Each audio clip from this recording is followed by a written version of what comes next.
The PS1 had a lot of firsts for me. Coming from the Super Nintendo, I was used to platformers and overhead style games with very linear goals. Never would I have thought that there would be 3D worlds to explore and aquatic life to interact with. This is my review and also recollection of Aquanaut's Holiday. Before I begin with the game review, I'd like to mention when you bought a PS1, you got a sampler CD. The one I got with my PS1 is called the Interactive CD Sampler Demo Pack Volume 2. I played this stupid thing to death. I'll be mentioning the sampler pack in future reviews as well, just so you're aware. In this collection of videos and playable demos is a video of Aquanaut's Holiday.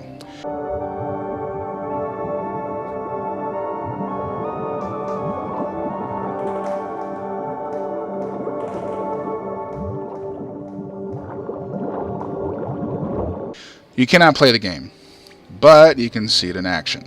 This was my first introduction to this quirky game, and I was intrigued by it.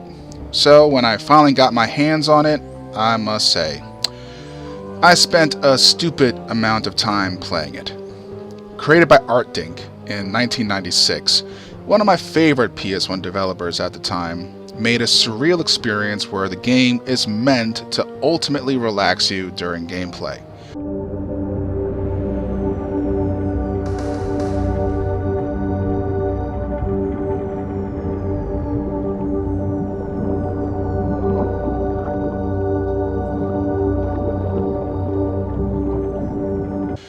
Yes, the game is supposed to be a relaxation tool. While there are many action-packed games on the PS1, it was just strange to see a game that's not so action-packed. When you begin a game, you enter your name, then you choose your audio and screen preference. Once you pass these two screens, you just appear at the starting base of the game, with a weird thing behind you. As an adult, I still don't know what this thing is.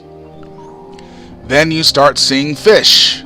You can interact with the fish using sonar blips by pressing L1, L2, R1, R2. You can descend and ascend using square and triangle, speed up and down using cross and circle. D-pad moves you around the world. Select brings up a mini menu in the corner of the screen, which looks like a buoy and a return command.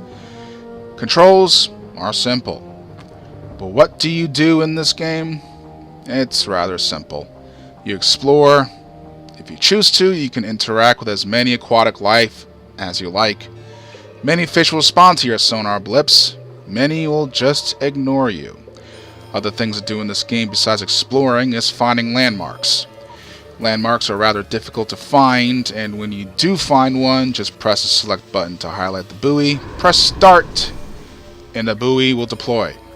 This gives you the ability to return to this location if you wish to.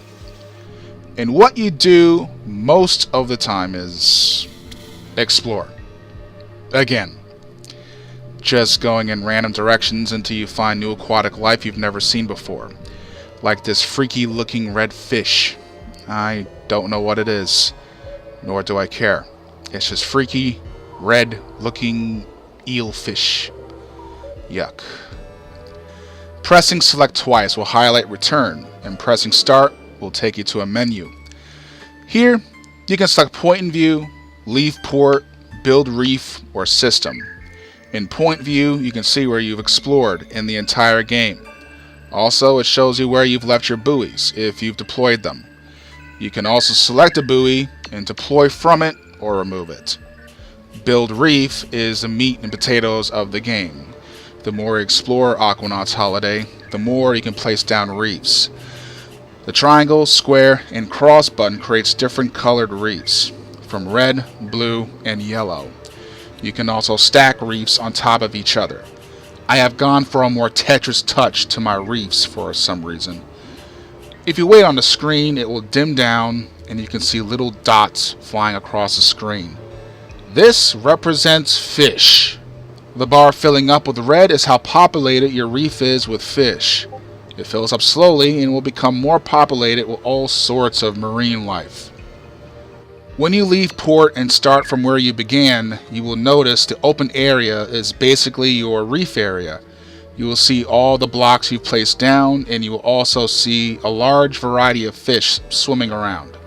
So, the objective of the game is to get every single bit of marine life in the reef area. How do you do this? Explore. The more you explore, the more you fill up your reef meter.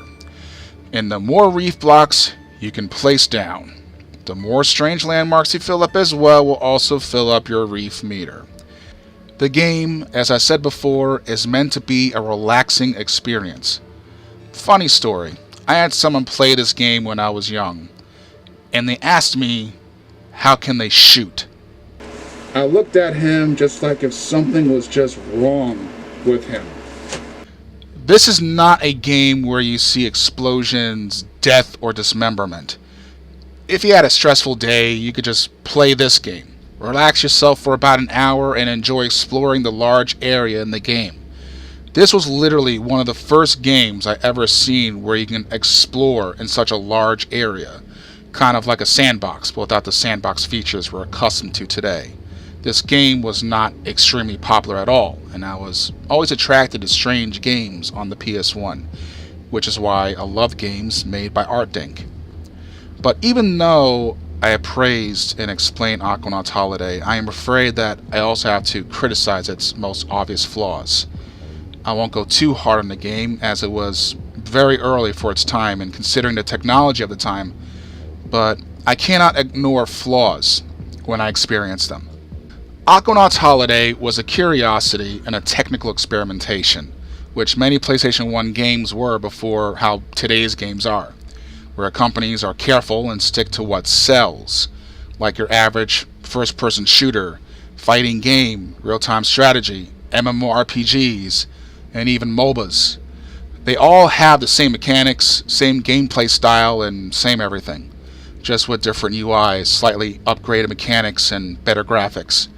This game was created during an era when game companies were trying to find what the consumer found to be fun. The biggest flaw of Aquanaut's Holiday is just how flat it can be. After a while of exploring, you'll just find yourself trailing along the wall, trying to find a new open area. I could not find the area I was looking for in this game that was this long, black, freaky-looking fish you've seen in the demo of the sampler disc. I found it before, years and years ago, but I just do not have the patience of scaling the game to find it. Exploring, even though back then it was pretty cool and immersive, today it's quite dull. Because of the draw distance, the repetitive textures, the crazy music playing in the background that a lot of the time isn't relaxing, but can be downright creepy when it chooses to be.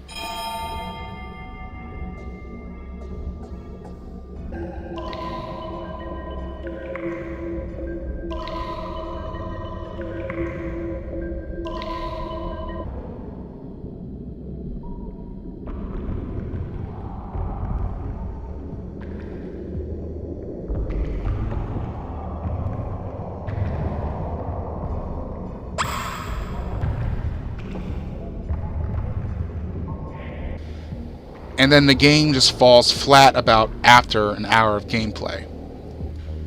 The game has not aged well. There is not much reason to even be playing this game at this day and age. Underwater exploration games still exist today actually, and they have a far more better formula. Artdink also created newer Aquanaut Holiday games on other systems, but only in Japan. Whatever, we still got other choices in these kind of games available to us here in the USA, so you can keep your game series, Japan. My verdict is this: Aquanaut Holiday was a product of the time. Not many liked this game because 95% of the Western market liked killing, explosions, big guns, and action in their games.